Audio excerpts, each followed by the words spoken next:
আমাদের বাড়ির ছাদের কাজ প্রায় কমপ্লিট হতে চলেছে। অনেকদিন পর আজ বিকেলে ঘুরতে ঘুরতে এসেছিলাম একটু পুরোনো ছাদে।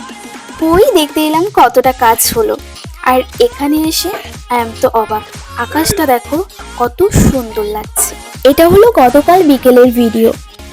হঠাৎই চোখে পড়লো আমাদের এই পেয়ারা। এদিকে দেখছি অনেকগুলো পেয়ারাই বেশ বতি বতি হয়েছে। ডাসা ডাসা পেয়ারা হয় আমাদের এই গাছে, আর খেতেও খুব সুন্দর, একদম চিনির মতো মিষ্টি। চলো এবার নিচে যাই, না হলে মা আবার বকাবকি শুরু করবে। আচ্ছা, এখন তো বৃষ্টির সময়, রোজ দিনই বৃষ্টি হচ্ছে, একটু খেয়ে দেখি না কেমন লাগছে। না, মুখে দিতেই একদম চিনির মতো মিষ্টি, বা টেস্টটা খুব সুন্দর।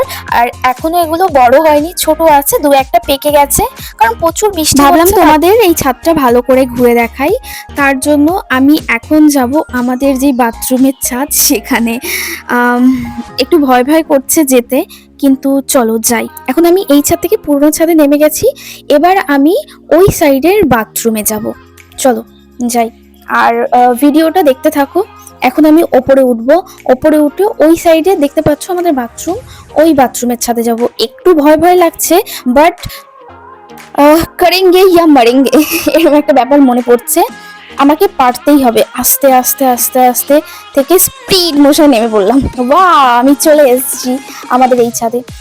তোমরা কখনো ট্রাই করো না তোমাদের ছাদে, তাহলে হয়তো পড়ে যাওয়ার সম্ভাবনা থাকবে। আমি আগে থেকে এরকম টাইপের একটু বিচ্ছু বিচ্ছু করতে আমার বেশ পছন্দ, তাই আমি এসব কাজ করে থাকি। আর আমার এসব অভ্যাস আছে, আমি প্রায় এরকমটা করে থাকি। দেখো কত সুন্দর লাগছে না? ওটা আমাদের পুরনো ছাদের, এটা আমাদের নতুন ছাদ। তো কেমন লাগলো তোমাদের ভিডিওটা? যাই এবার নিচে যাই, না হলে মা এবার বকাবকি করবে।